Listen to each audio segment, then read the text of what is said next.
Welcome to Whisperer of Madness.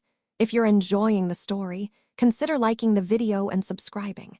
It really helps grow the channel and this community. Shadow City, it's the floating city. My floating city is finally about to appear.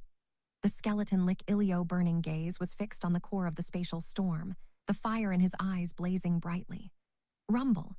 The air trembled and the earth thundered, and the frostfall valleys lamented as if unable to take on the pressure. Whether those of the good or evil factions, they all gazed up after retreating a large distance, watching the miraculous scene of the appearance of the floating city. The stars that filled the skies seemed to lose all their luster, and it was as if a supernova was born in the sky as a star more dazzling than any other descended, enveloping the world with color. BZZT. BZZT. Terrifying spatial undulations spread in all directions, and in the blink of an eye created a gigantic and deep pit in the ground. The shadow of a dimensional plane loomed over, as if there was a single point of it trying to fuse with the prime material plane. Even while it was a tiny dot, that was only in comparison between the sizes of two worlds. The tiny point that linked the two unceasingly increased till it formed the figure of the floating city. This was a large base that was a hemisphere. The shadows of the roofs of many buildings could be seen, forming a large human city.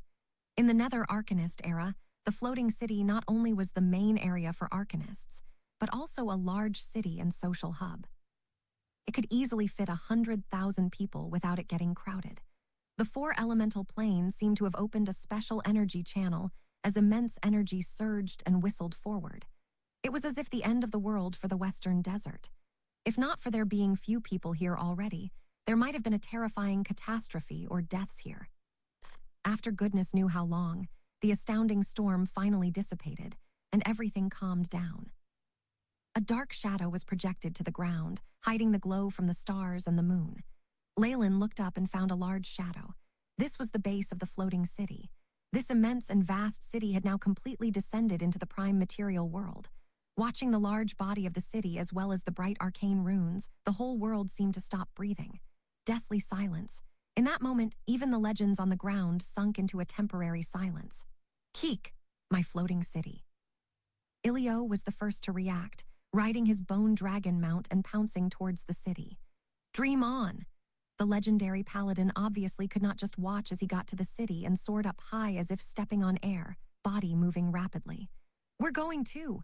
That's the floating city and the only one in the world of gods. It's the crystal of the Nether arcane civilization. Other legends also began to get restless. In that moment, within the floating city where nobody seemed to be around, sparks flickered within a certain control room. Lights gathered to form flower elves that were around 10 centimeters tall.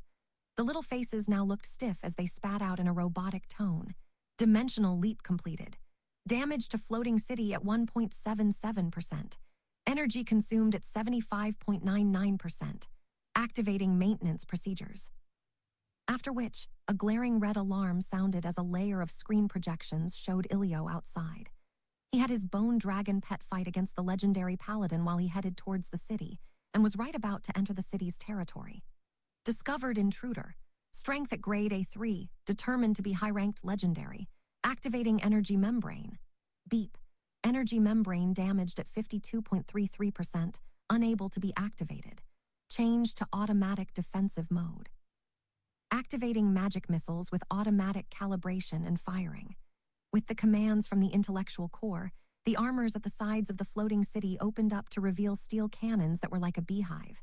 In that instant, the floating city turned into a large porcupine. Target calibrated, launching magic missiles. Boom. A boiling hot white energy of pillar whistled as it shot out of the cannon, arriving before the skeleton lick in a moment. Oh shit. The skeleton lick somehow managed to show immense fear on his expression. TZZ. After the glowing white rays, there was no sign of the lick left whatsoever. It can't be.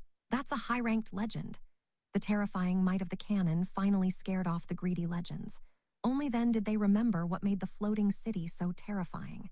This is only the automatic cannons without a legendary arcanist working it. The most powerful dimensional cannon of laws and pure energy defensive membrane has yet to appear. Leyland gazed up at the floating city that was showing off its strength, the fervor in his eyes becoming more obvious. But That bone dragon hasn't disappeared. Seems like Ilio isn't a high-ranked legend for nothing. Leyland noticed this and slowly retreated without leaving traces behind. Whoosh! Now, white light flickered. A layer of bone powder turned into a gale and blew by the area Ilio had disappeared. The ashes from his bones converged to form a crystal skeleton. Tusk! Thankfully, I still had a substitute. This amount of strength is as expected of the floating city. Ilio floated in the air but no longer had the guts to just enter. He used the joint in his wrist and used his palm to support his chin, the fire in his eyes dimming. It's getting difficult. Even with the dimensional leap consuming most of its energy reserves, just the least powerful automatic defenses can't be broken through by a legend as long as the intellectual core exists. If I don't obtain control over the floating city soon, the personifications of the gods will definitely strike out. Things will be troublesome then. Ilio gritted his teeth. It's a pity that I only obtained a portion of the inheritance of the Arcanists and didn't become one. If not. At this moment, the floating city produced a loud rumble. Within the core control room, the personification of the core that were the flower elves had screens that appeared before them, gathering images of the people below. Beep! Discovered Arcanists. Activating transmission mode. Starting spell formation to receive them. Numerous screens shifted till they locked onto two beings. One had a silver mask and looked extremely mysterious, and it was Leyland, who was planning to make his move. The other was actually Rogero. Rumble. With the sound, a bridge of light shot out from the top of the highest building of the floating city, landing on Leyland and Rogero, who were caught unprepared. With a flash of light, the two disappeared. Huh, what's going on? Evita froze. Crap, the two that disappeared should have been Arcanists. The master of the floating city must have set up a certain procedure for his legacy. Only when Arcanists appear will the floating city take them in and even transfer the authority to control it. Ilio now looked very anxious. What do I do? What do I do? Just when Ilio was gritting his teeth, a new situation broke out at the ground. I have no choice. God. Evita closed her eyes, and the next time she opened them, there were now a pair of dark golden eyes. A tremendous might had descended into her body. The personification of a god has descended. So she used the method of having the god possess her body. Has a god already found out about this place? How quick? God, the guards Evita had brought along, who were lucky enough to survive, quickly knelt. We can't let other organizations get control of the city. They've activated a spatial channel, which means there's a hole in their tight defenses. I'll send you right in, so find it at all costs. Evita spoke unhurriedly, and a faint goddess image appeared behind her. Mighty divine force turned into a terrifying wave that swept those black-clothed people into the city. The consumption like this must be terrifying, because once all this was done, Evita passed out and crumbled to the ground. Now's the moment. It's a good chance. Making his mind, a rhombus-shaped red-blue metal tile was shattered and formed spatial force. This allowed Ilio to go along the god's tiers and enter the city. Dazzling divine force rays flickered on the legendary monk and paladin, allowing them to enter the floating city. Is this the inside of the floating city? Leyland's eyes blinked open as he took in his surroundings. Yes, welcome to Shadow City, where the flowers of the Nether Arcanists never wither. A flower elf projected itself in front of him, flapping the translucent double wings behind it as it surrounded Leyland. Congratulations, Arcanist. You have obtained a chance to inherit the floating city and all knowledge of the mighty Great Silver Hand. Chance? Yes. As two have been determined to be qualified, one of you will inherit the floating city. The flower elf spoke primly, obviously carrying out the will of the original master loyally. Speak. What is to be done? It was impossible for this intellectual core to go against its procedures. Besides, this floating city was not a ruins of the past, and since the flow of information and firewalls were still intact, using his mind and the AI chip to invade it would be just stupid. This was why Leyland went straight to the point. This is the floating city's core energy room, and also where the Messi energy core is. The flower elf showed an image. This was within an empty room, where there was a floating ball emitting lights that showed the heat it emitted. Test, this is your current location. The fairy showed Leyland a map, indicating his current position within the floating city. You must compete with the other qualified person. The first to reach the power room will obtain the authority over the Messi energy core. That will allow you to take control of the floating city and get control over the core. The fairy's bright eyes were trained on Leyland, voice robotic. Please take note. Master has set up various hindrances along the way and... Because I do not have enough power, a few invaders have entered the floating city. Scenes flashed and separated into smaller squares, allowing Leyland to see the skeleton lick, legendary paladin, monks, and other people. Have a few worms snuck in as well. With the floating city's own defensive strength, there should be a few specific methods or gods acting in the shadows that allowed them to break through the outer defenses of the city. Leyland grinned, thinking back to Rogero, who had also been chosen. I never expected this. A legendary with a reputation for his combat skills also has the strength of an arcanist. Rogero, you've cheated a whole continent. Pretty good. But unfortunately, you met me. Even if it was just a conjecture, Leyland knew what the floating city's master had planned. It was definitely something to do with testing the power of arcanists. He was now a legendary arcanist. Even in the Netheril era, he had about the same strength as the master of the city, which made him qualified to enter the Arcanist Elder Union and obtain his own floating city. He was obviously unafraid. On the other hand, Rogero too had become a legendary based on his combat skills. However, even with training hard in private, his Arcanist ranking wouldn't be that high. In this area, Leyland could overlook his opponent. The most important thing right now is to get control over the city before the gods react. Leyland took a look at the map that the fairy projected, and the AI chip recorded everything before choosing the most suitable route. You who are qualified, I hope you can succeed in becoming my master. The fairy glanced at Leyland's back, and then gradually disappeared. After walking through a path styled in a futuristic, sci-fi way, Leyland entered a drawing room. Kai. Two magic golems that looked like monkeys stood in wait, large robotic eyes shooting out red lights. Gatekeepers. Even with the AI chip choosing the most optimal route, I need to pass through at least 20 stages. I need to quicken my speed. Leyland did not stop walking and walked in between the two puppets, figure disappearing into the path. After he left, the two magic golems exploded into pieces. At the other side, Rogero was advancing quickly, his lance emitting terrifying chi as he ripped a steel door apart. An opportunity, the best opportunity.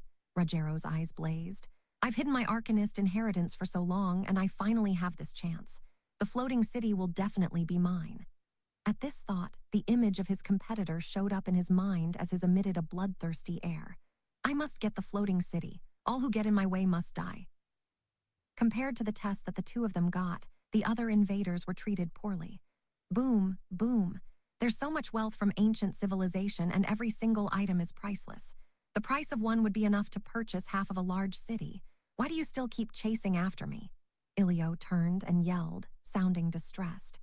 Destroying evil is the role the heavens have given to me. Did you think mere greed over wealth can confuse me?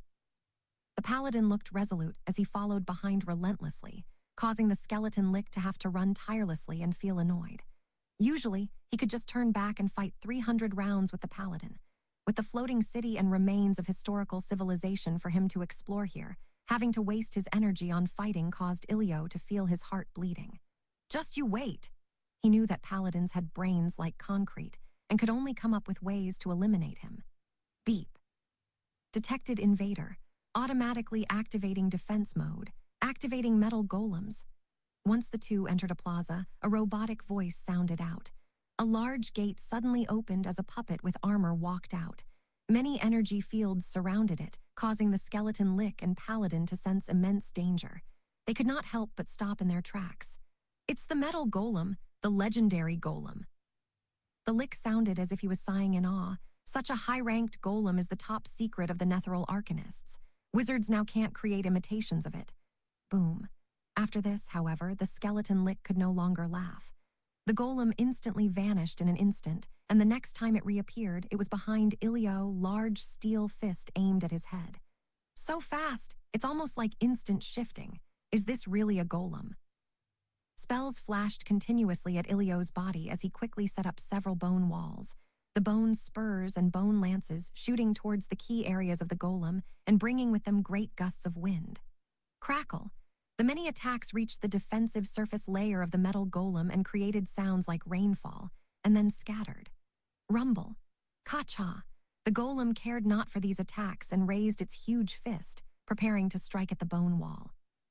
There was a huge whistling sound in the air, and the bones flew everywhere. A defense that Alik had formed with all his strength actually was completely destroyed under this attack. Boom! By the time the legendary paladin arrived, all he saw was the lick embedded into the wall. He was perfectly printed onto the wall, neck twisted at a very odd angle. If he was alive, he would long since have died. Even if he was a lick, the fire in his eyes had dimmed quite a bit, and he was evidently gravely injured. "You monster full of evil, prepare to be judged by justice." Upon seeing this, the paladin heaved a deep sigh of relief, both hands raising the large sword that signified light and judgment. Beep! Enemy discovered. However, before the paladin's sword could fall, a metal golem had already arrived behind him, electronic eyes emitting dangerous red rays. For legendary metal golems, there could be liches or paladins, but all were invaders and needed to be exterminated. If Leyland had been here, he would have exclaimed, "Such high technology!" Or Transformers, but unfortunately, the paladin with an inflexible mind did not have so many stray thoughts. In his eyes, metal golems like these were not much better than demons of the abyss or devils of hell. Beep! Enemy scanned to be model of paladin. Activating extermination plan number 2. Activating extreme gravity engine. Activating nuclear furnace. The steel golem made sounds that the paladin could not understand, then spread its arms. Boom! The gravity around suddenly increased, and the ground caved in, now seeming extremely solid. The chest area of the golem opened up to reveal a red-hot furnace that rotated in a turbine, producing a frightening whir. "Well, what monster is this?" Noticing that his attack at full power had been easily blocked, his exemplary sword that was almost legendary grade melted in the furnace at the golem's chest. No matter how strong his mind was, the paladin now held hints of despair. A similar scene could be witnessed at various parts of the city. The outsiders who had entered without permission were now under terrifying attacks, and there already were casualties. After all, the floating city was a nest of the great arcanists of ancient times, so how could they just allow enemies to barge in? At this moment, other guests had also arrived outside the city. I never thought, even with the consumption from dimensional leaping, the defenses of the floating city is still so terrifying. The divine force that the body I'm possessing can amass is nearly depleted. Evita opened her eyes, gazing at the large floating city while looking expectant. However, this relaxed look only maintained for a moment. Evita quickly turned to the other side. "Her Highness, Mistra, and others. We meet again." A young girl dressed in black walked out from the shadows, having the dignity and coldness that only gods possessed. She gazed at the empty area next to her, looking hostile. Golden lights flashed, and numerous orc gods also appeared. They were all avatars, causing fear to appear in Evita's eyes. For true gods to descend into the prime material plane, there was the most dangerous true-body saintly form, as well as an avatar and possessing a body. An avatar was a clone formed of divine force and godhood, while possessing a body would require taking the body of a follower. In comparison, possessing the body might be safe, but the power could not compare to an avatar. After the hall meeting of the gods, there have been few gatherings between many gods. An elderly being wearing white, scholarly attire had a wise look in his eyes. This was Ogma, the god of knowledge and a powerful greater god. After all, this has to do with arcanists and the floating city. The other gods all went quiet, focusing on the weave goddess Mistra. Banishment arcanist civilization must never be allowed to be revived. That is the bottom line, Mistra announced first. The many gods who had gathered revealed a tacit understanding. While they were confident that their avatars could enter the floating city, they were still afraid of the enemy. Who knew if there were traps specifically meant for gods, left behind by the great arcanist in the city? It's not advisable to go against it for too long. How about we? However, just as Ogma broke the silence, an astounding change happened in the city. Dazzling rays enveloped the city and teleportation rays filled the area, causing it to seem translucent. Dimensional leap? No, it's a random teleportation. Stop it.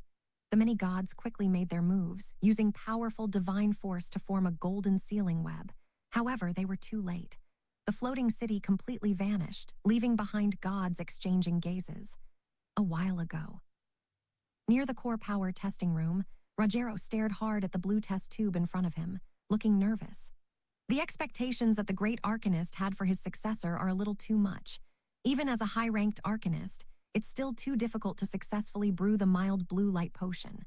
Thankfully, I have this. Rogero placed a white crystal under the test tube, and in the moment that it made contact with the test tube, the crystal instantly heated up. A stabilizing potion that increased chances of success by 50%, the Dream Stone, Sage a Bowfold. Success or failure shall be decided in this moment.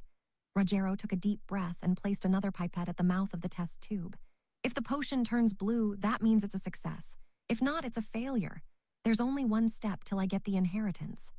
Rogero prayed the most devoutly he ever had in his whole life. Whatever god you are, please bless me. If I can succeed this time, I will become your most pious follower. It was unclear if a remote god had favored him, or if this was luck.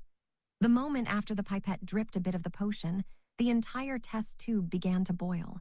Thick liquid boiled and kept changing color, till it stabilized to a faint blue. At the beginning, the blue was not stable, and Rogero could feel cold sweat beating on his forehead. However, the dream stone that was like white crystal emitted white rays that enveloped the entire test tube. The mild blue potion stabilized, and he immediately looked elated. It's a success! He quickly darted over to the crystal door with a large vertical pupil carved in and splashed the freshly made mild blue light potion onto the eye. TSS, TSS. After the potion made contact with the eye, it was as if sponge met water as it was absorbed. Rogero looked nervous as he waited for the results, feeling uneasy and nervous. Beep! Brewing of mild blue light potion is successful. Time seemed to pass slowly, but it also seemed to be mere seconds. When the robotic voice sounded, Rogero could not help but give a whoop of delight. Rumble, the eye rolled and produced the mechanical sound of unlocking. The large door slowly opened, revealing a path straight to the power room. Ha ha! I've succeeded. I've succeeded. Rogero roared in his excitement. As expected, there aren't many arcanists left around. That black-clothed person might be an arcanist, but his ranking can't be higher than mine. I definitely was the one to pass the test first, so I'll get full control. While looking emotional, Rogero's footsteps never slowed. The path was short. With his speed, he quickly reached the core power room and saw the Magus energy core that was continuously providing the floating city with strength, floating in the air. Haha. As expected, I was the quickest. Upon seeing that nobody was around, Rogero could not hold himself back and chuckled loudly. Mine, mine, the ancient floating city, the remains of the great arcanist and all the arcanist's treasures, all mine and mine alone. Rogero looked expectant as he headed to the Magus energy core. He looked moved and greedy as he reached his trembling right hand out. The fairy appeared nearby, watching on expressionlessly. Intellectual core, hand over control to me. Rogero shouted, As the master, I'll definitely treat you well. Beep. The fairy nodded expressionlessly, and the flooring under the Magus energy core opened up to reveal something like a control desk. A purple crystal flickered with dazzling rays above. Good job!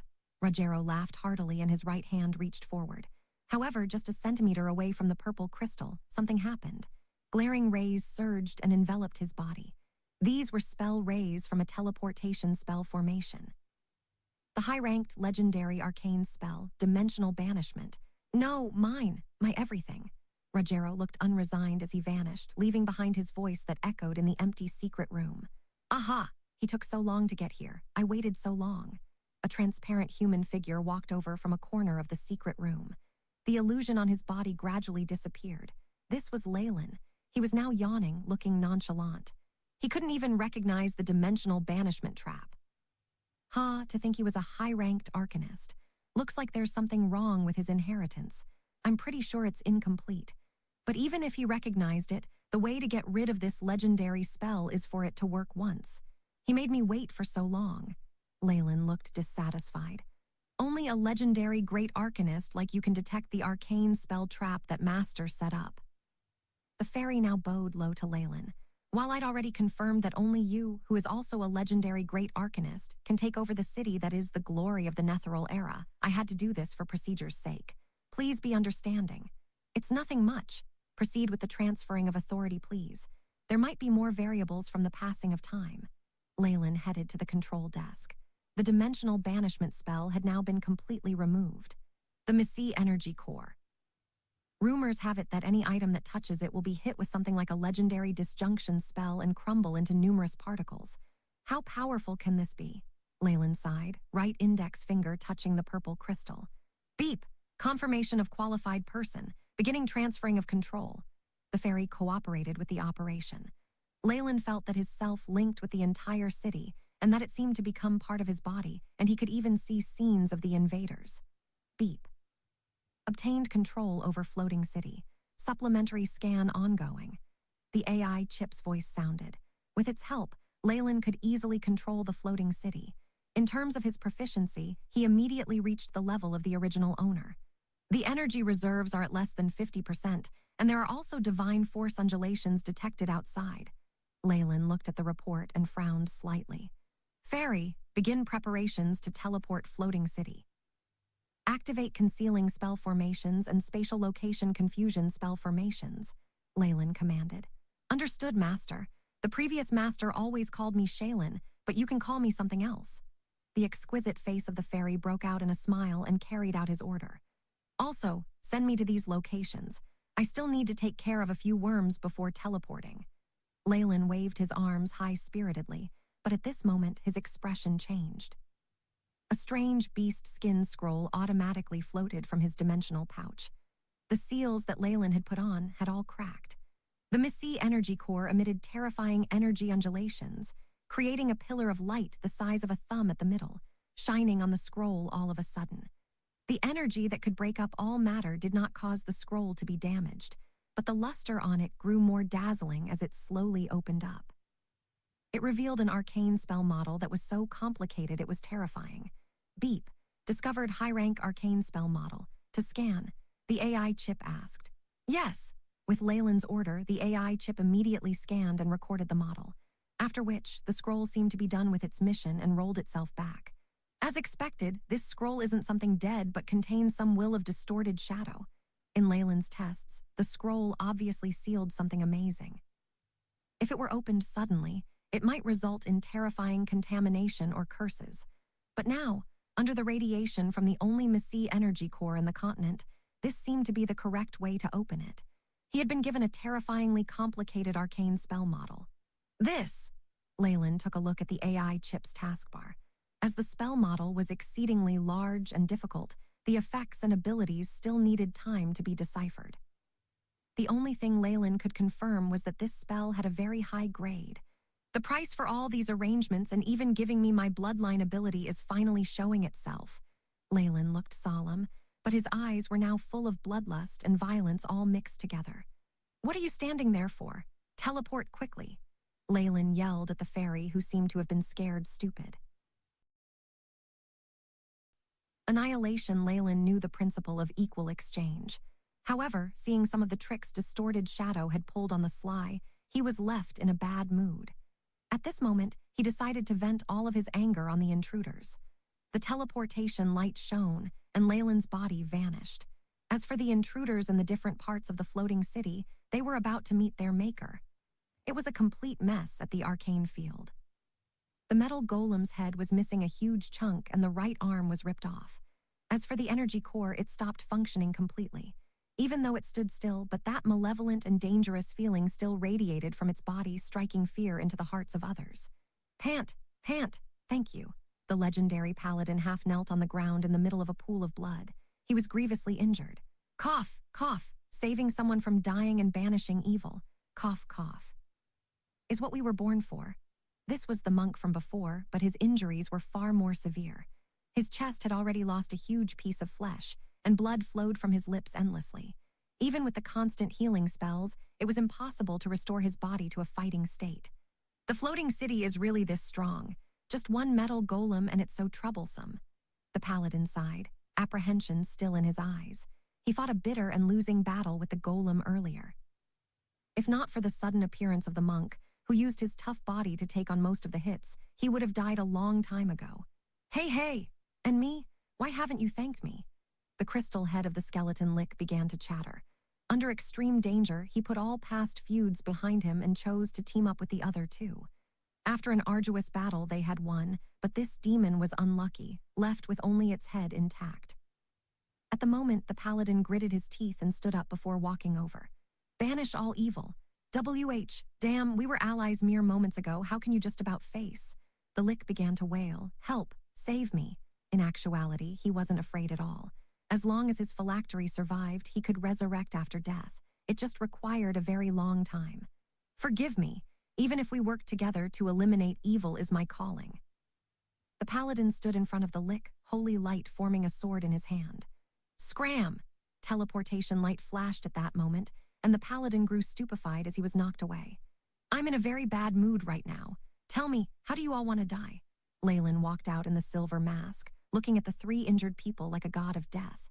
This made Ilio feel as if he had met a demigod being in the distant past. Intense, overbearing evil that can devour everything whole.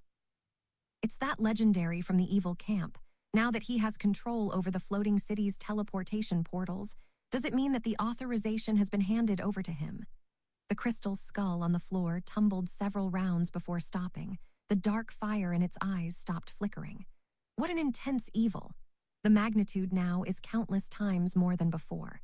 Had he just been putting up a front all these while? The pupils of the paladin and the monk narrowed as they tracked the item that they were struck by. It was the decapitated heads of the other contenders inside the floating city. You are the only intruders left. After disposing the lot of you, I will begin the transfer of authority. Leyland's features were hidden under his mask, so no one knew his current expression. Only his pair of eyes could be seen, cold and indifferent, as if it could freeze the soul of one who looked into his eyes. The evil black light covered the grounds. Compared to him, the aura of the demon seemed like a kitty item. Cough! Have the others been slain by you? The paladin coughed, time to time spitting blood from his lips.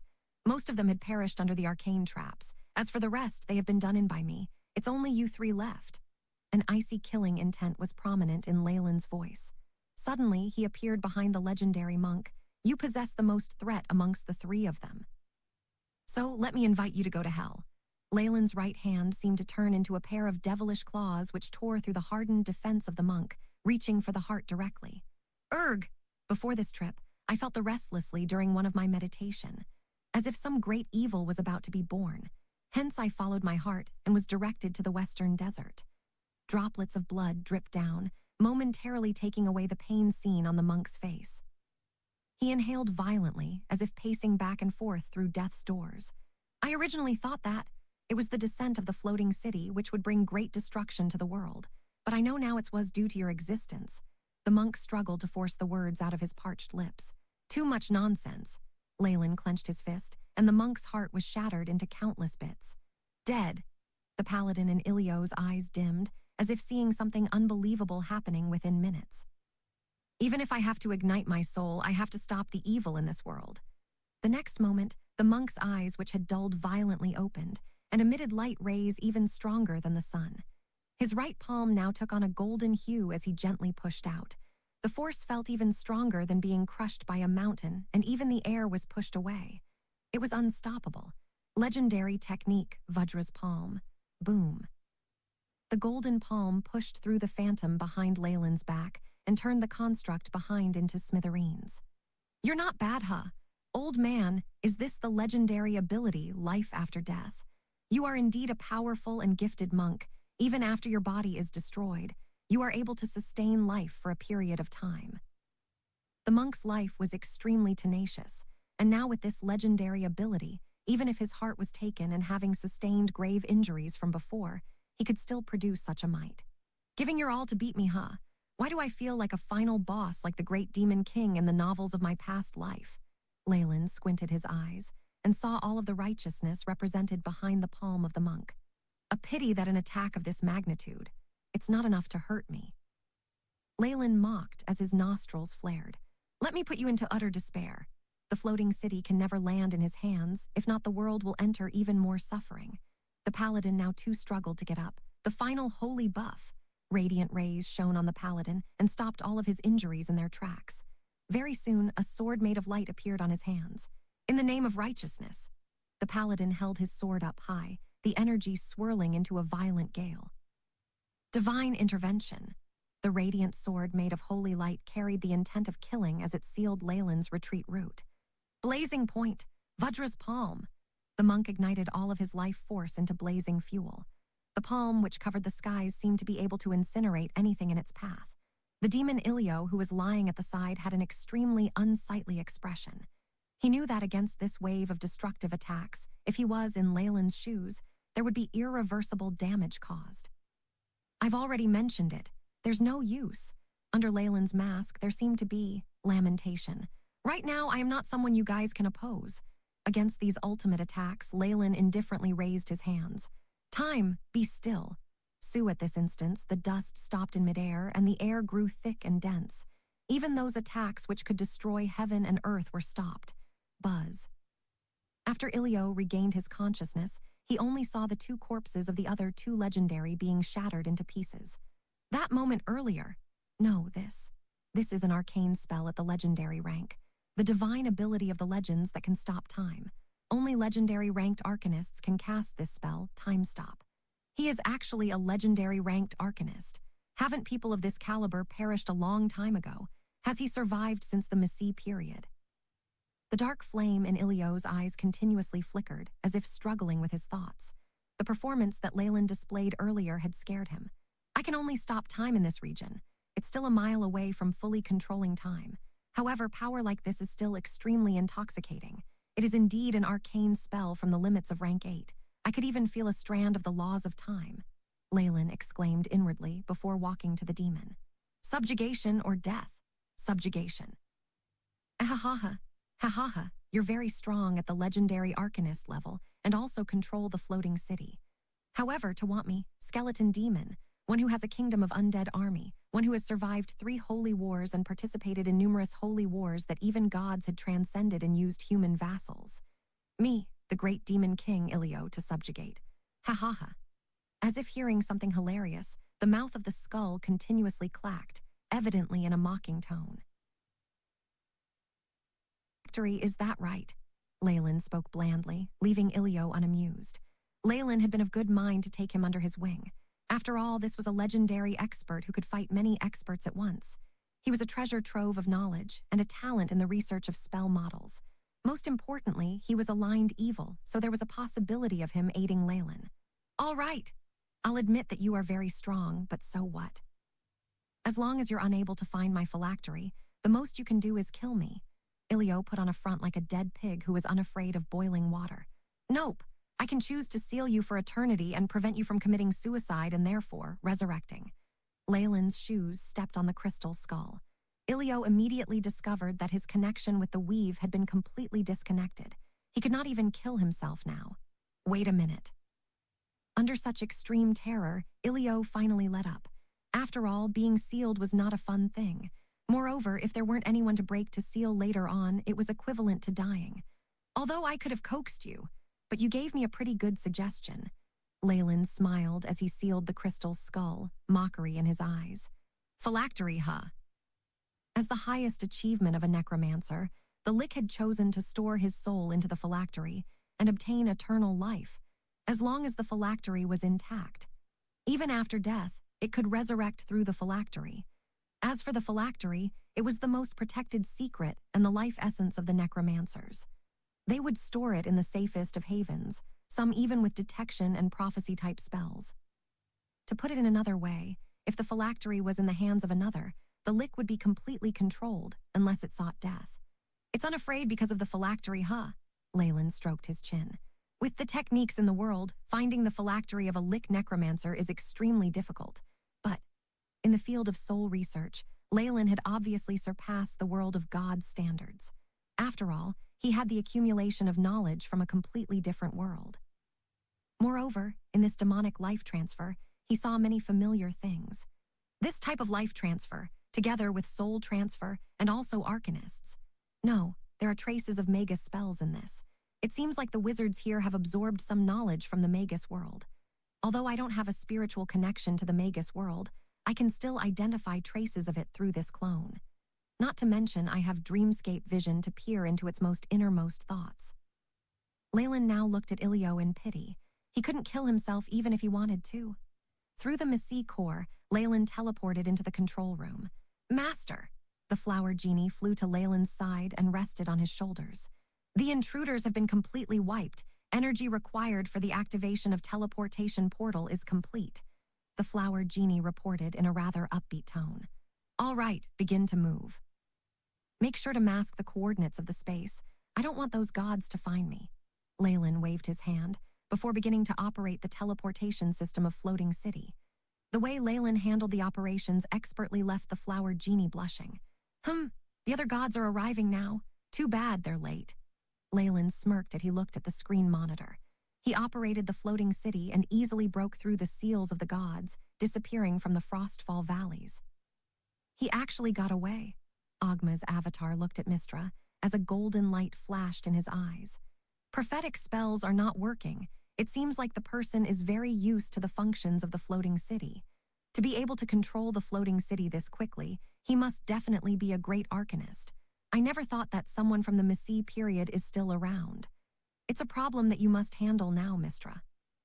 The gods broke into fervent discussion, venting their frustrations on the goddess of the weave. Mistra inhaled a deep breath before explaining. Everyone here witnessed the fall of Netheril. I can guarantee you, not one legendary arcanist managed to survive it. No matter what, this is your job. I hope that you'll be able to handle this matter well. A golden orc spoke. At this moment, the other gods were watching on with a degree of schadenfreude. Mistra had always been too powerful, and now that she had suffered a blow, it was time for them to vent their frustrations. Many of the divine conscients held their discussion in midair before dispersing into different directions, leaving behind Mistra, who looked on at the direction of where the Floating City disappeared. In a quiet space of void, with boundless darkness surrounding it, the air current whistled violently, as a floating city quietly sat on the turbulent air currents. This was the outer membrane of the physical world, where many half-dimensions were produced and destroyed. Even gods found it difficult to follow every space that was created in the outer region. Shaylin, send me another report of the energy stored in the armory stock. Leyland sat in the control room and asked the flower genie. Yes, master. Currently, the floating city has 12.77% of energy reserves. The Messi core will be able to regain its lost energy approximately the time of 271 hourglass trickles. Furthermore, there are damages suffered to the external parts of the floating city, and the 23.7% of the firearms are unable to be used. There are 2 missing legendary ranked golems, and one which is stopped operating as the damage is over 50%. The flower genie also pulled an image, which was the golem that the legendary ranked paladin and the monk had defeated. Right now, it had already been returned to the storage, and the many golem constructs had been working to repair it, but the progress was extremely slow. Apart from all these, there are 3 main cannons which engages in the laws of secondary energy, 347 homing cannons, and 239,812 other various cannons. 80% of them are able to function normally, and 2 of the main cannons have damages amounting to over 20%. As for magic golems, the arcane garden, the flower genie displayed every aspect of the floating city, which left Leyland nodding his head in satisfaction.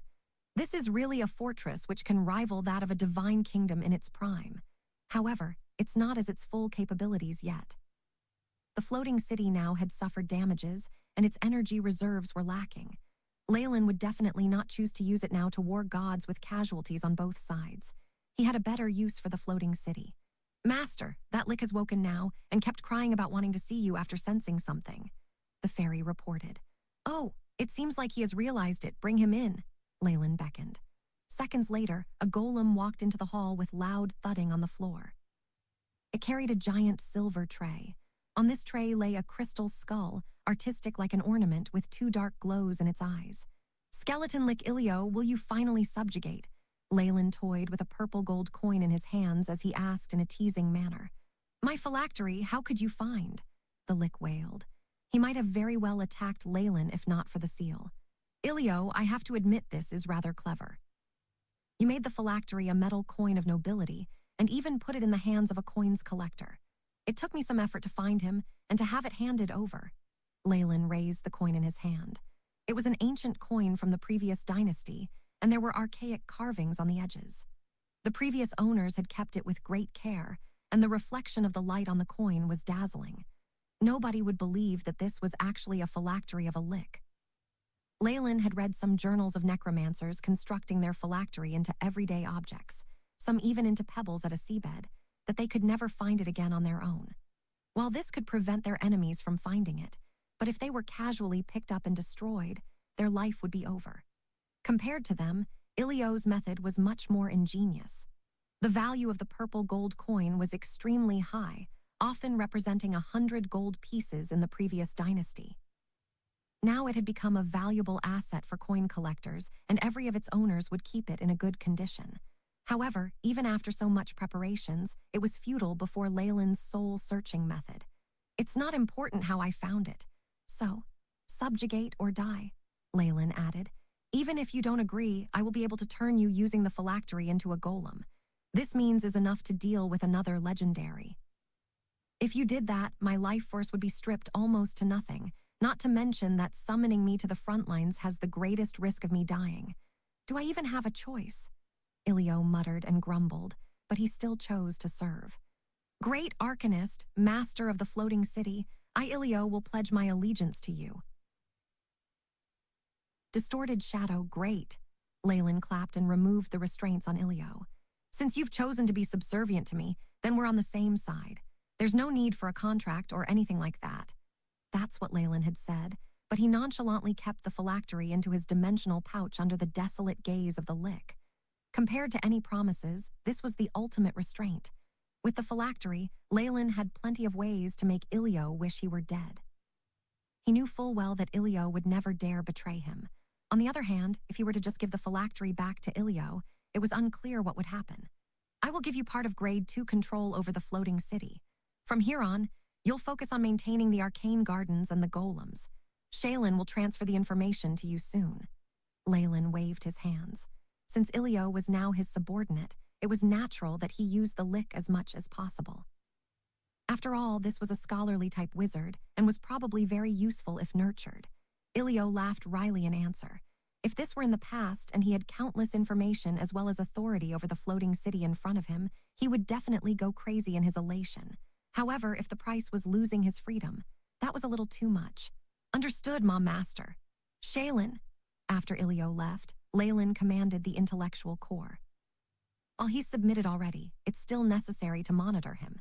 In addition, if he ever gets near the Messi Energy Core power room or any Grade 1 important areas, I give you permission to kill him immediately.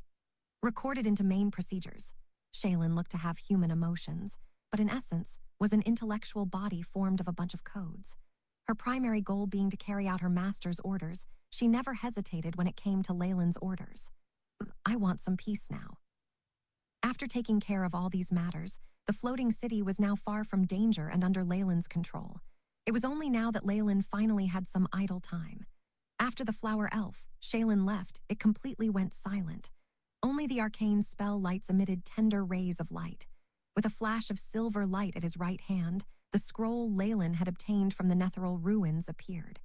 Ancient distorted shadow, what do you want? The rays from the AI chip shone in Leyland's eyes.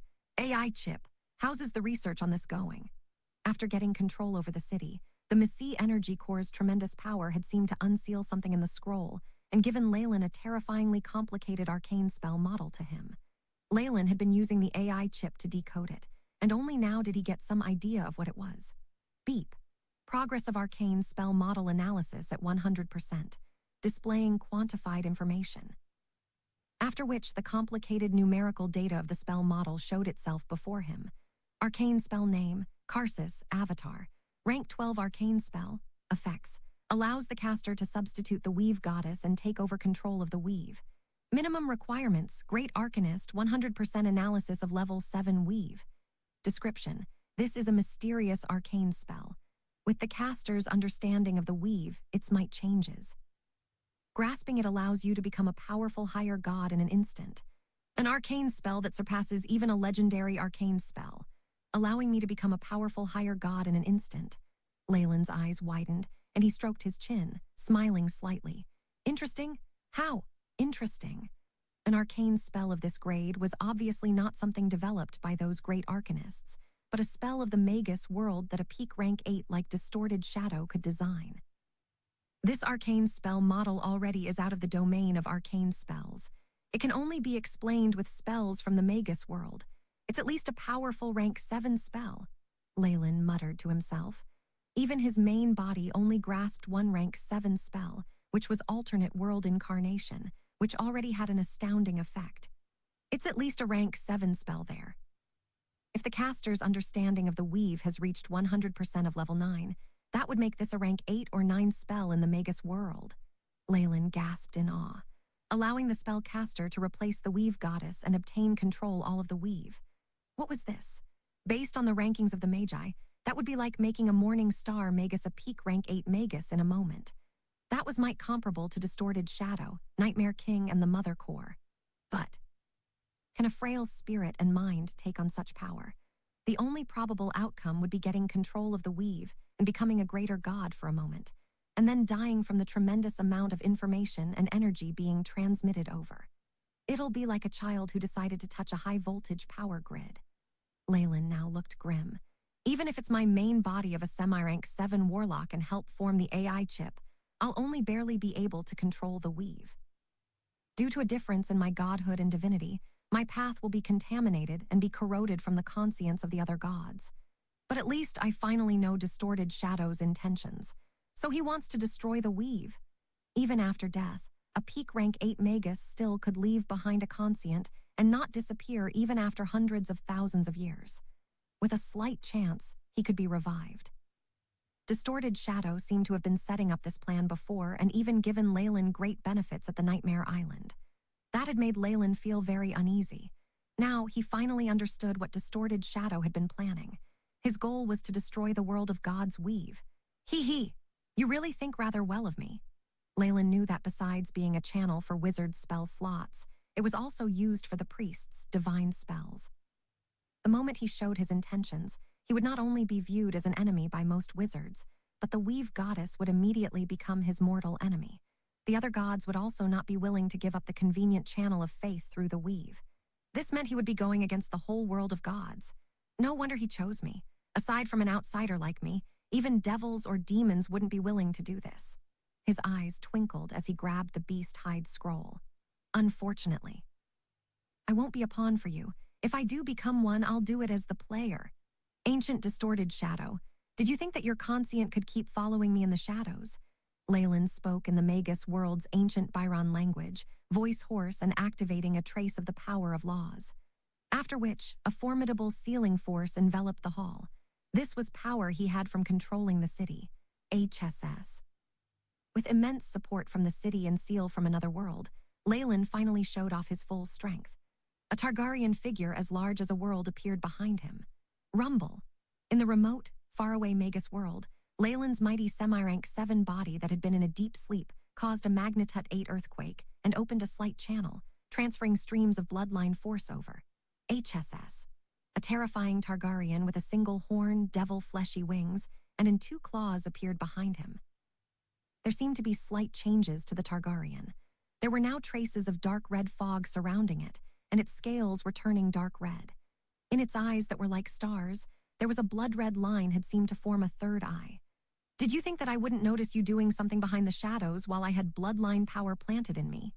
Get out here, Leyland yelled and tossed the beast skin scroll away, his clothes exploding open.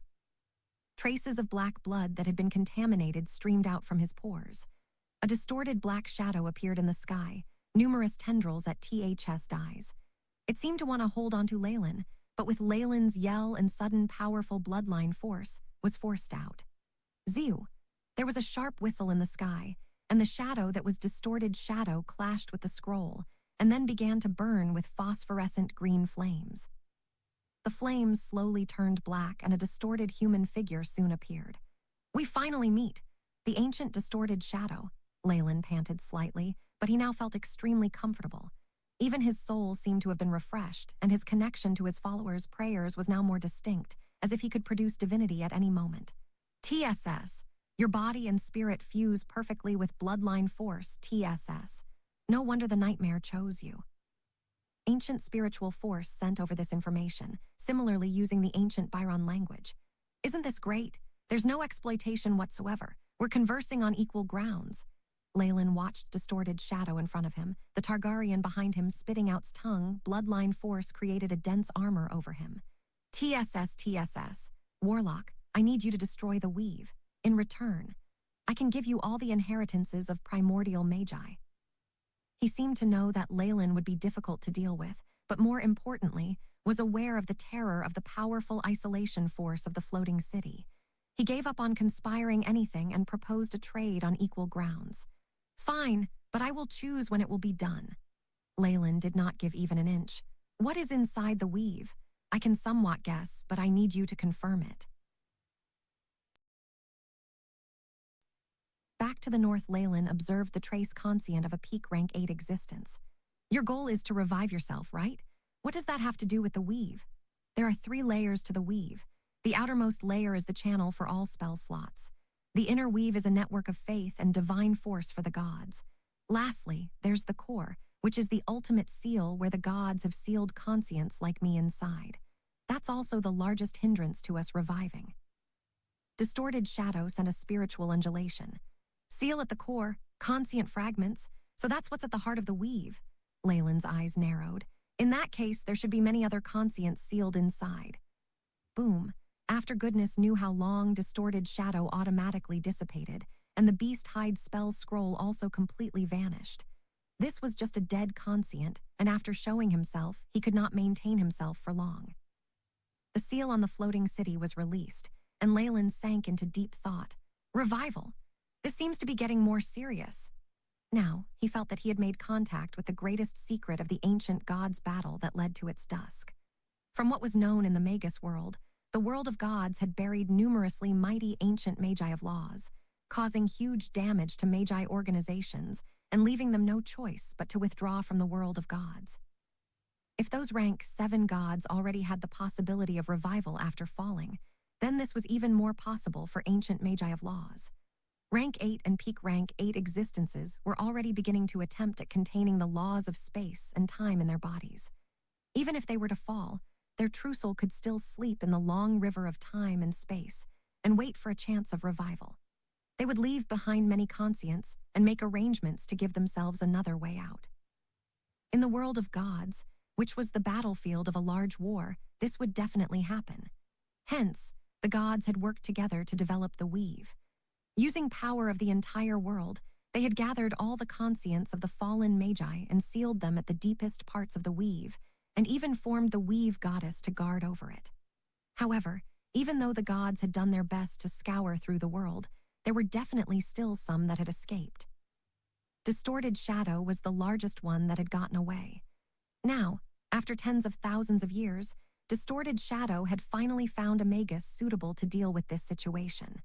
That would be making use of Leyland, who had used alternate world reincarnation and arrived in the world of gods.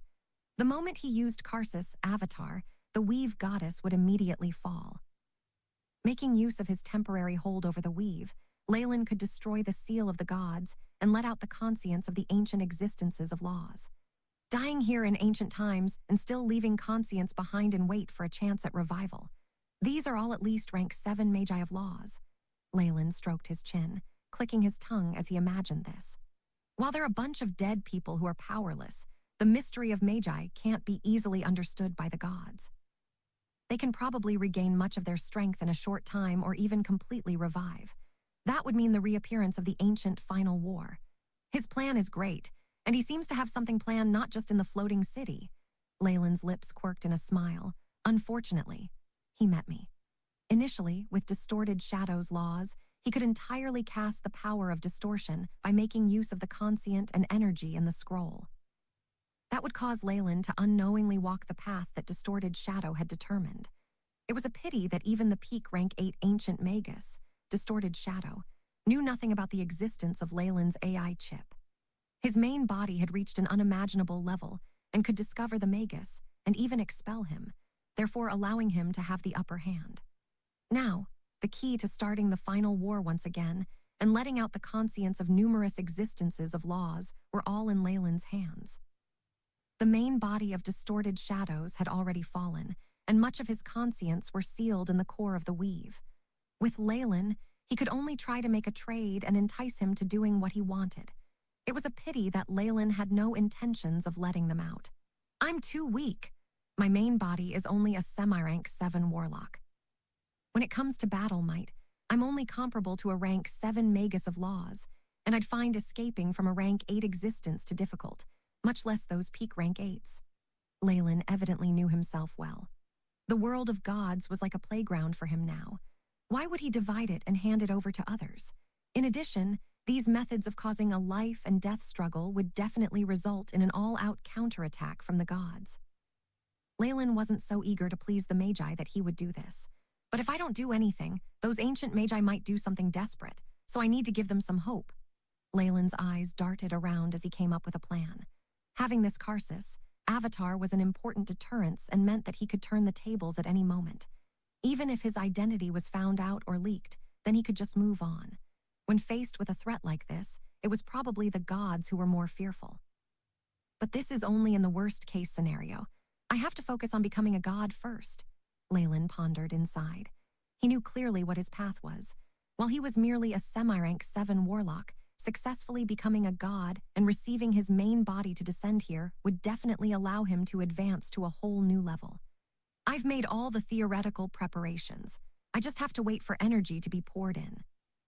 Leyland sighed. Looks like I'll have to go to the north and spread faith in me as well as prepare to get priests. That's the priority now. Trying to become a god as a legend without help from any god could be said to be insane. However, after getting the Shade City, Leyland now had the confidence to say this. The fusion between a great arcanist and a floating city would even cause a true god to tremble. Things are dire now, so there's no need to return to the outer sea. I'll go to the north then. Leyland's eyes flashed and he transmitted a few orders.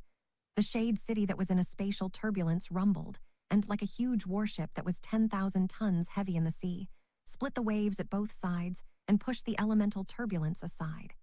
It began to move at what appeared to be slow, but was actually quick pace in a certain direction. The north, at the edges of Sabu Valley, noble cavalry with the flag of a viscount unhurriedly moved along, protecting a noble couple within. There were green wheat fields at the sides. The ears of wheat were being extracted, and farmers caressed them with their 2 hands lovingly as if watching one's lover, elated at the harvest. For refugees from the north, obtaining life as it was now had been difficult. Just surviving from the orc disaster 3 years ago meant needing protection from the goddess of luck, and very few were lucky enough to arrive at human territories. The others either starved to death or were killed by bandits or orc soldiers, and even became rations. The refugees that survived had no guarantee that they could settle down, as there were far too many of them from the north. This resulted in great pressure for the master of the territories. Those who had gotten the distributed territories could only weep at the difficulty in dealing with the disaster. In comparison, the benevolence of this master of the land was enough for these victims to pray to him sincerely. The harvests from the newly plowed farmlands aren't half bad. Looks like we'll be able to get through winter. The Viscount mistress spoke reservedly, glancing past the farmer that had bowed towards her. Only a few lucky ones were fortunate enough to be acknowledged by her by the nod of her head, and she had the air of an arrogant noble lady. Now she watched her husband. When it came to her husband, she wasn't satisfied nor dissatisfied. This was a mere transaction. Thankfully, the people in the organization had not lied to her and gotten her to marry some old man at death's door. That was something lucky for her. The Viscount mistress looked at Tiff, who seemed like a middle-aged man, and could not help but sigh deeply. Recalling what had happened to the north, she could not help but shiver. Those fierce and violent orcs had killed her family and slaves, and she herself had almost fallen into their devilish palms. While she had been fortunate enough to escape, she had then met a few greedy pigs. Thankfully, with some quick-wittedness and luck, she had managed to keep her family's name and territories. However, almost half of it was gone, but the pitiful lady did not dare hope for more. Next, I'll have to give birth to a few children. She watched her husband as well as the few cowering maids behind him, looking hostile. Only the mistress of the territories who gave birth to a male successor had the most secure position. There were already many girls wanting to climb into the bed of the master and get a better life, many of whom had once been nobles in the north. Indeed, while we spent a lot, we've finally settled this batch of refugees. Tiff had changed his appearance. He was now nearly 2 meters tall with bushy eyebrows and large eyes and seemed very masculine. His silver hair was slightly curled but combed neatly and looked exactly like a traditional middle-aged noble in the north. The poor mistress had no clue that in terms of his real age, Tiff was probably even older than her father. However, if his age was to be considered in comparison with the average for legends, Tiff was rather young. However, nobles never cared about age, did they? "What's wrong, darling?" She found that her husband looked lost in thought. "Oh, it's nothing. You can return first. I've gotten someone to call the jewel merchant and tailor to come over. They're going to pick the most beautiful and luxurious gown for you." Tiff planted a kiss on his lady's hand and sent her away.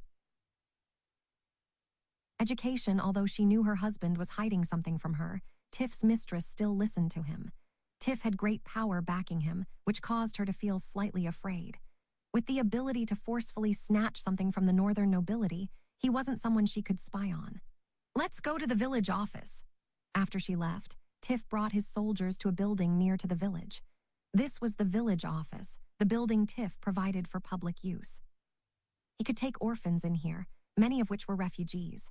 It made him look like a benevolent man. These kids were so young they couldn't work, and they were destined to die of hunger quickly.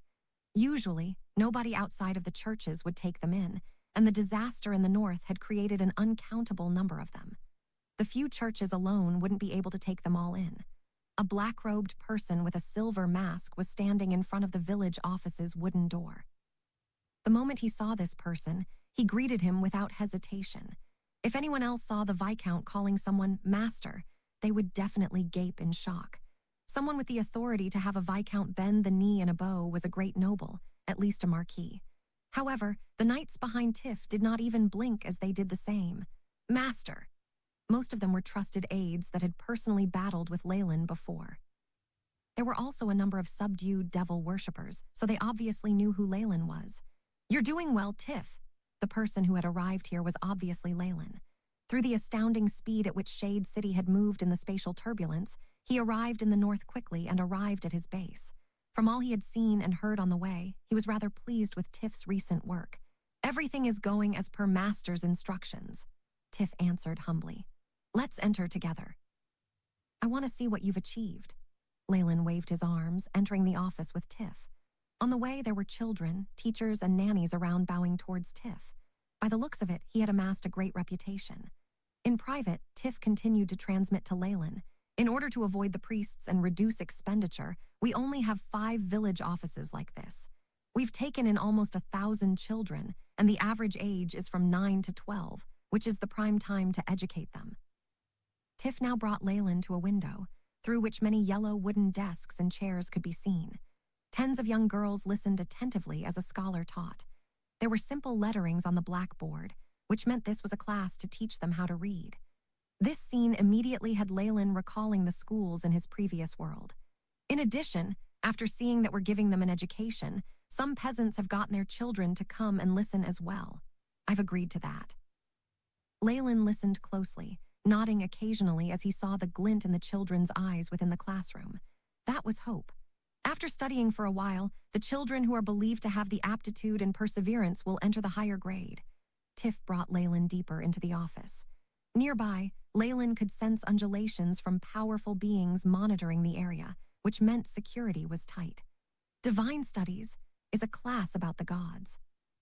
Here, I would like to introduce you all to a god, whose godly name is Kukulkan. Praying and meditation are compulsory courses for priests. The things being taught here were somewhat immoral, which was why the students were all orphans who had been trialed and would stay here. They used something like primary school education as a model. The scholars who passed down the information all wore black uniforms, and there was something about their aura that was contradictory to their roles. After seeing Leyland, they immediately trembled and made to greet him, but Leyland waved his arms to stop them. Exactly. These people who were instructing children with aptitude to become priests had all been devil followers and had high priest rankings. With Tiff's help, Leyland had long since subdued all followers of gluttony in the north. He then did a round of selections and allowed only those who had gone through several trials and were truly loyal to nurture the future reliable priests. Yes, all of those village offices and the education provided was all a pretense. In actuality, This was about selecting children and nurturing numerous priests. These would be the people providing Leyland with energy to become a god. Something like this was far too sensitive, which was why Leyland had no intentions of doing this in the outer seas on his own territories. Here, there was no issue. Firstly, due to the invasion of the orcs in the north, many refugees had lost their homes. The situation was very complicated and could be said to be a disaster. That had resulted in a large number of orphans and turned into the best natural circumstances for Leyland. Tiff being a legend, those teaching the advanced parts being devil followers Leyland had subdued, and the place where all this happened being Tiff's land, Leyland could do anything and create layers of seals that made it difficult for information to spread. Most importantly, even if discovered, Leyland could just abandon this place. He could just cut off all ties easily, but there would be no damage to his foundation. By the looks of it, Tiff was doing very well. We're limited by the qualified teachers we have as well as secrecy. This is the limits of what we can do.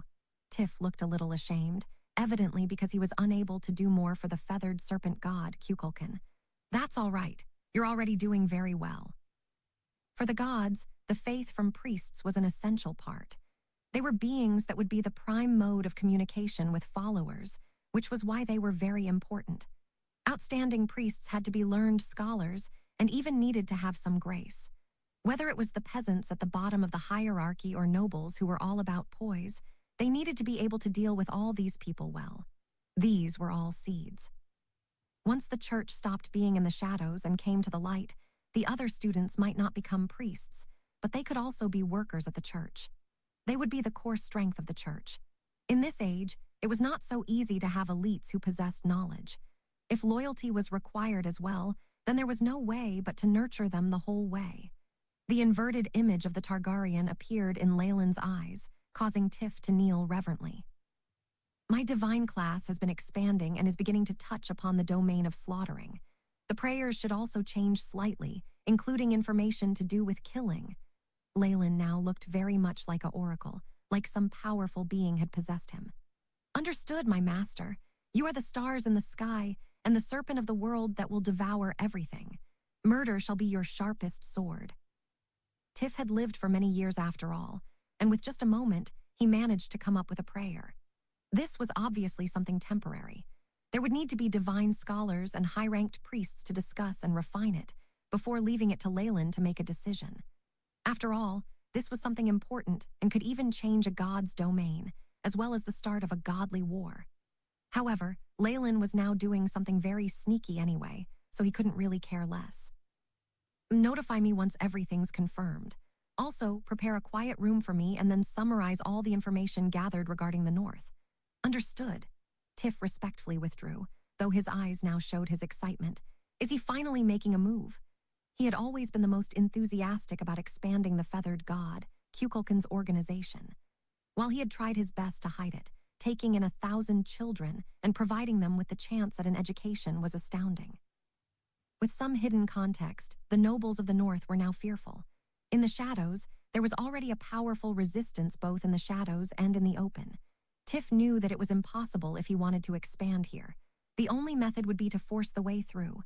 Leyland's actions pointed to making a huge ruckus, which caused the hot-bloodedness in Tiff to rise. Looks like the Orc Empire and Werecreature tribes reconciled. Tiff moved quickly. After enjoying a great dinner that was made with the style of the North, Leyland quietly skimmed through intel regarding the North in his study room with the rays from magic lights. With the AI Chip's help, he could read the documents incredibly quickly. With a slight glance, he could practically read 10 lines and did not need any rest. It was only after he put down the last piece of parchment that Leyland closed his eyes slightly, the information forming a network and showing him what had happened after he left vividly. The largest change to the north was obviously the Orc Empire, formed from the remains of the Silveramoon Alliance. Under Emperor Saladin's lead, the Orcs stepped into the humans' northern district that their ancestors never had the ability to do, and formed an empire of their own. Saladin's reputation amongst the Orcs shot through the roof, and he could possibly become a god. While the Orc Empire worked hard, the Orc gods had also obtained immense benefits, especially the Orc god Gruumsh. It was said that he had advanced in the path of the greater gods, and there were a few other orc gods who had increased their rank, becoming a lesser god to an intermediate god, which boosted the orc god's strength by a large extent. On the other hand, the resistance that the orc gods had also increased. Not only did the greater gods, Weave, Goddess, and Tyr, become their arch-enemies, there were also the human gods who believed that the orcs were powerful enough that they needed to be kept under control. Benedict, the orcs were the ones who'd instigated the war, and on top of that, they'd committed such a huge atrocity afterwards. The elven and halfling gods would not support them much. They thought the orcs too ruthless and developed a desire to contain them. This put the orc gods in a predicament. If it continued without end, they would likely only be able to find allies from the abyss or the hells. This was why the orcish gods went all out in their search for new blood, especially the Blackblood tribe in the Moonwood and the god of the hunt, Maelor. Orcs and were-creatures weren't much different, and they even looked rather similar. On top of that, Maelor's original form was that of a huge ape-like monster, so there was a high chance of him joining their side. With their tough situation, the orc gods would be relentless in their pursuit of this chance. The decision from up above ensured that the Orc Empire tried to befriend Blackblood tribe. They'd only be making a din in the dark forest at most, and with the territories that the Orc Empire now had, it wouldn't be too much trouble to give them that land. While orcs were the majority, there were still an astounding number of humans left in the north. After all, only the human race could measure up to them in terms of their rate of reproduction. The effects of the humans' reign over so many years were not so easily removed. In reality, despite the establishment of an orc empire, many places weren't under their control. There were even a few armies hidden in the corners of the north, giving Saladin a headache. With all the racial conflict, these rebel armies received the support of multiple organizations both in public and in the shadows. They won a few battles and liberated some cities, leaving the orcish armies up to the ears in work. While there's a revolt from the humans in the north, this is all guerrilla warfare, and there isn't a real leader and flag. This makes Illustrial key. Leyland finally understood why the Church of Justice would begin a plan to reclaim the kingdom now. Some time ago, the Orc Empire's strength had been concentrated and been difficult to deal with. Things were different now, though, since taking over land and completely occupying it were very different things. They were now scattered across the northern lands, making the Orc army thin out. It was no wonder that just a guerrilla band could achieve victory so easily. Tens of years later, the people of the north might succumb under the government of the orcs and completely forget about Illustrial. After all, the adaptability of humans was fairly terrifying. Having seen this all, Leyland could not help but shake his head. Tusk. Even though they've grasped a good opportunity, it'll be difficult to completely reclaim the kingdom. Based on his deductions, Illustrial being able to establish a few bases to go against the Orc Empire was already rather impressive. The Church of Justice will recruit legendary beings, probably not just to deal with Saladin, but also the avatars of the Orc gods. Leyland's eyes glinted as he quickly went through the pros and cons. I now have too little information, so I can only consider working with them after meeting Raphania and other legends. Rubbing at his temples, Leyland pondered over his next course of action before leaving the room. Master! Next to the door, there were two pretty maids that had been waiting for a long while who quickly knelt down. Leyland could smell the scent of a purebred pleasure devil on them. However, their eyes were now filled with adoration and reverence for him. After all, Leyland's soul essence was practically like half a devil archduke. All devils who sensed his abstruse and dark strength would naturally do all they could to get close to him. This was an instinct of devils at all times, imprinted deeply into their genes. Not bad. Leyland had no plans of being a saint now and placed his arms around the beautiful female devils who were like sisters and entered the bedroom. The next day, having removed his other appearance and regained his looks as a wizard, Leyland entered the outer parts of Yorkshire's Church of Justice. I'm here to see Raphania. This is the token she gave me. Leyland passed an emblem that was gold on one side over. On the base that was like a shield, there was a crossed sword and image of a rose. Please wait a moment. I will pass on the message for you. The church guard's eyes widened. Leyland's aura immediately made him feel like he was seeing someone important like the king. He was also in wizard robes, and the power that signified more than shocked him. Hence, he presented himself politely. The guard who went in returned very quickly, though this time he bowed so deeply that his nose practically touched the ground. Welcome, esteemed wizard Leyland. Paladin Raphania is now away, but we have already informed her. We believe she will return soon. Many apologies for this. Please take a short rest in the church. The guard was actually trembling inside in fear. This was a legend, the pinnacle of strength in the continent, and even a legendary wizard at that. As the youngest legend, and one that had become one in the most difficult path of a wizard, Leyland's reputation had long since spread in the continent. However, there were few who had actually met him. Fine, lead the way. Leyland entered alongside the guard, and upon entering through the doors, a few people hastened over, evidently to receive hi. Oh, Leyland, my friend, we finally meet. Next to the white-robed bishop of the god of justice, Leyland saw another noble. His astounding memory caused Leyland to freeze for a second and then put on a smile while going forward. Marquis Lancet, long time no see. The noble who had come along with the bishop to meet Leyland was the one who held power over Yorkshire, and the one that had split the territories of a few unlucky noble families, Lancet. After hearing the beautiful birdsong from Skylarks this morning, I knew something great was going to happen. I didn't expect it would be your arrival. Lancet now had a sincere smile on his face. He had a vivid memory of this kid who had gotten a position as a viscount during the Feast of the Dividing of Lands in the north. Tiff, who he was helping, seemed to be doing something strange, but that wasn't important. Leyland was now a legend. It was impossible to go wrong with improving their relationship. Actually, Marquis Lancet was already regretting not giving Leyland more. But who would have known that he would become a legend in a few years?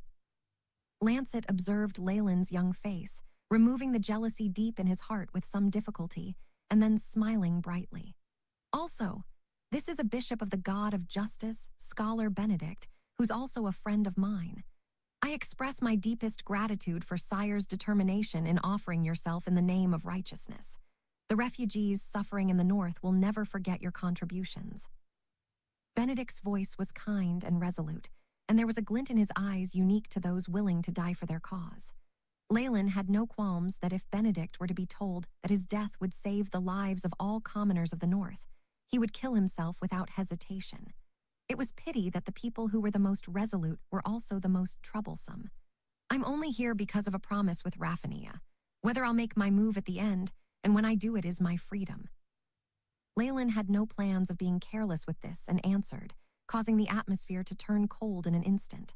Haha, whatever it is, having Sire Leyland coming all the way here is already enough. It must have been difficult to come so far. Please get some rest, and you can meet the other comrades later tonight. Lancet's mind moved quickly and immediately dispelled the awkward atmosphere. Even though he's the youngest legendary, has he already been corroded by reputation and power? After Leyland left, great resentment shone in Benedict's eyes. In his eyes, all legends on the continent were the same. They only wished for power and enjoyment, and never did what they should. There were few willing to sacrifice themselves in the name of justice, and now this seemed to also go for the youngest to become a legend. But of course, he became a legendary with much difficulty and reached the peak in the continent. There are countless things for him to enjoy, so what right do you have to make him die for your sake? Lancet snickered inside while maintaining a smile on his face. Sire Leyland just has yet to come to terms with what's going on yet. I'm sure with time he'll change his mind. Sigh, I hope so. The refugees of the north can't wait for long. Bishop Benedict sighed, looking as if he were bemoaning the state of the universe. The paladins and priests of the god of justice are all lunatics. While already mentally prepared, Leyland had honestly been scared by his naivety. If the bishop was like this, then he could guess at what the clerics were like. They were definitely not people Leyland would like. But only a church with such a zealous ambience would attract Raphania and have her treat this as her final home. Secret meeting. Leyland sighed inside. A member of the clergy guided him to the back of the church. Golden sunlight streamed into the room through the windows, showing the motes of dust in the air. Furniture and all other decorations were simple, as was customary in the Church of Justice. If you have any needs, please press the doorbell here. We will await any orders.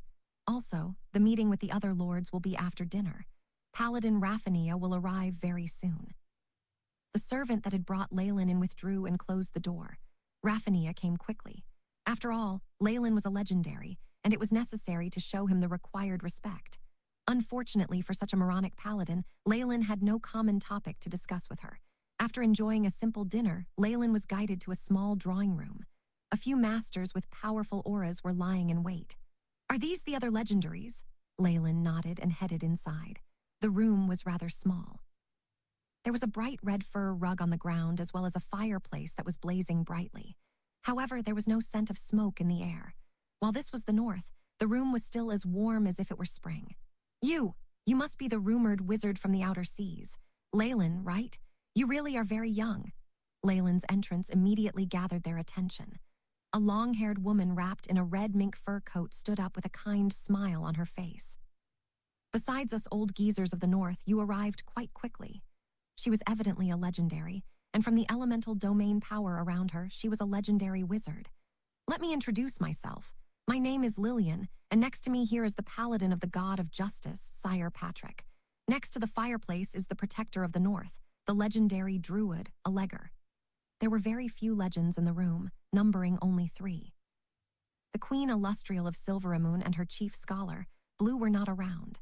They were people that Leyland had wished to meet, and this left him slightly disappointed. "Greetings." Of course, Leyland presented himself humbly on the surface and greeted the 3 of them politely while judging them. Lillian was a traditional wizard. Undulations from magic items and scrolls were emitted from her body, and there even seemed to be some hidden aura there, likely some legendary item she had with her. Her battle might was not to be underestimated. Patrick, on the other hand, was a man of few words and looked rather cold. This actually had Leyland snickering inside. Recalling the legendary paladin that had died at his hands, who had been said to be a judge or something like that, he was sure that the god of justice's church must have been dealt a great blow. The last one was the legendary druid, Alleger, who was dressed in an interesting manner. He was a burly man over 3 meters tall and with a thick brown beard. Next to his fuzzy ears was a pair of large forked horns like that of elks, with some leaves appearing at the tip. This druid did not wear much, and only had some beast hide and leaves that had been used to make an apron. This revealed a hairy and broad chest, which made him seem rather wild. Initially, as the protector of nature, I should not participate in these activities. However, those orcs are destroying nature to a terrifying degree, which goes against the most fundamental cycle and harmony here. Alleger now looked solemn, giving Leyland all the information he needed in a few sentences. In general, all druids took on the responsibility of protecting nature. They were strongly against any actions taken to destroy it, and there was even the rise of radicals against this. After occupying the north, the orcs were doing more damage to the environment in order to obtain more resources and materials. The Queen of Silveramoon had a great relationship with druids, which was why they began reminiscing about the time when she had been in power. It was understandable why they were hard at work here. "Eye of the North," protector of nature, as well as a paladin who is comparable to the judge from before. Leyland estimated the power they had. With these, the 4 of them, it was impossible to turn the Orc Empire upside down, but it was possible to affect the successes or failures of a few campaigns. In addition, they were only the first batch that had arrived. The true trump cards were still hidden. What a pity! Even so, it's not possible to sway the orcs' power in the north. At the most, we can crack their foundations as a kingdom, but unless all the human gods band together, it's impossible to chase them out and restore our power. However, is that plausible? While having all sorts of complicated emotions inside, Leyland walked out of the church and into Yorkshire, where it was now night. While it was late, this place was still rather boisterous. From the dazzling rays from various churches, there were also large oil lamps in front of shops. Some citizens strolled around after dinner, melodious holy songs and prayers sounding in the background. It was leisurely and relaxing. But seems like the effects from the refugees of the north are yet to disappear. Leyland found that there was a very high frequency of patrolling, as well as occasional thievery, and he could not help but shake his head. The surge of residents of the north was the greatest challenge for security. The huge increase in population, as well as entrance of nobility from the north, had increased the price of daily necessities and resulted in many citizens unable to voice their unhappiness. Actually, the people of Yorkshire did not think well of these refugees. All believed that they had not only stolen their jobs, but were also a huge burden. Perhaps they knew of a legend's senses, and that sending people to monitor him would be useless unless a legendary thief or assassin were dispatched. Leyland strolled around and found that there were no people following him, nor any magic for that. Of course, perhaps they have assured themselves that with the gods' support, I wouldn't be able to do anything against them. Leyland shook his head and could not help but laugh, before then turned into a dimly lit alley. Streams of dark red fog appeared by him, concealing his original aura. It was as if he had turned into a whole other person. The people around him were all in a flurry, and none discovered this abnormality. With Dreamforce concealing me, anything monitoring me will be rendered useless. Leyland stepped out of the alley that had an illusion hidden within, and as his figure flashed a few times, disappeared from the road. With Leyland's legendary strength as well as boost from the illusions of Dreamforce, it was just too easy to prevent any spying on him. Light fluctuated, and the next time Leyland appeared, he had arrived in a secret room. The black fog in the surroundings seemed to be like a huge beast that devoured everything. There was only a yellow light in the center that emitted bright rays. A few figures with powerful auras were dressed in black robes, waiting by the light. "You're early," one of the black-robed people spoke to Leyland in a crisp, female voice. "I never thought you'd have arrangements here in Yorkshire, too." Leyland watched the female wizard before him.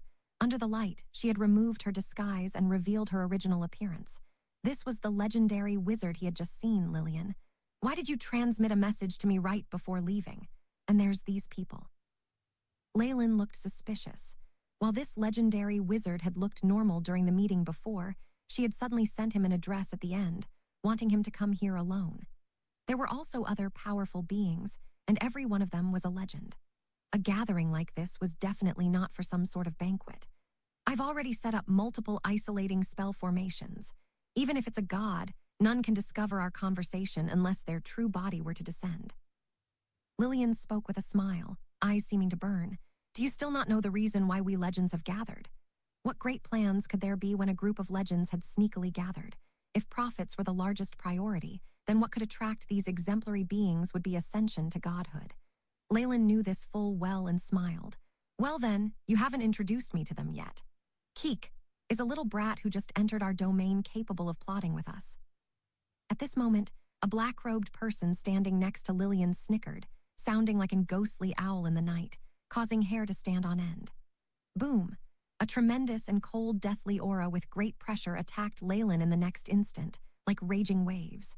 There were even cries from maligned souls as well as powerful negative energy, corrosive auras. The rest of the black-robed beings did not move as they watched on with smiles. "Is this a probe?" As expected in circles like this in the dark, power is everything. With a thought, Leyland's body did not move and allowed the deathly aura to go past him. Many undulations rippled on the wall behind him, but he was completely unharmed. "What a dense deathly aura! And you are?"